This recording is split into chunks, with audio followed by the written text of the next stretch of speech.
travaille sous le pseudonyme de Snake. Je pratique donc la bombe aérosol dans le mouvement culturel qui est le graffiti, voilà. Depuis 1990 à aujourd'hui.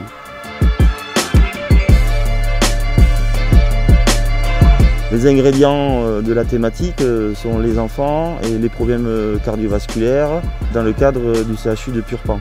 La symbolique du cœur m'a parlé tout de suite, ça m'a interpellé, ça a fait écho et la symbolique me parlait au niveau graphique et au niveau thématique. Sur le CHU de Toulouse à Purpan, on a des bâtiments tout à fait modernes, tout à fait neufs, mais qui sont quand même, comme tous les hôpitaux, assez anxiogènes. C'est angoissant quelque part parce que c'est l'hôpital, c'est la maladie. Donc de mettre de l'art et de la culture avec des messages optimistes qui vont être vus par tout le monde. On est à côté du tramway, les soignants, les patients, des gens qui passent par là vont voir ce type de message. C'est quand même important, je pense, pour ce type de journée. Il me semblait de sous-entendre ces deux choses entre la maladie vasculaire et avoir du cœur pour les gens.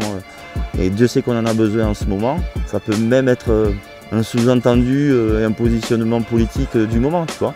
On est dans une société individualiste, on se pose beaucoup de questions, c'est assez compliqué en ce moment. Et qu'il faut quelque part aussi se rassembler, se rapprocher des autres. Le symbole du cœur est parfait pour ça, je trouve, entre autres.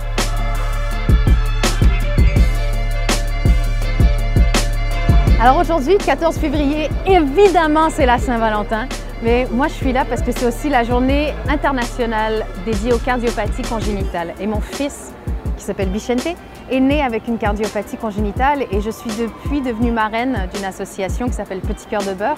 Et j'essaie de faire parler de cette maladie-là, les cardiopathies congénitales, parce qu'aujourd'hui, très peu d'enfants en meurent, ça existe encore, mais ils sont de moins en moins nombreux.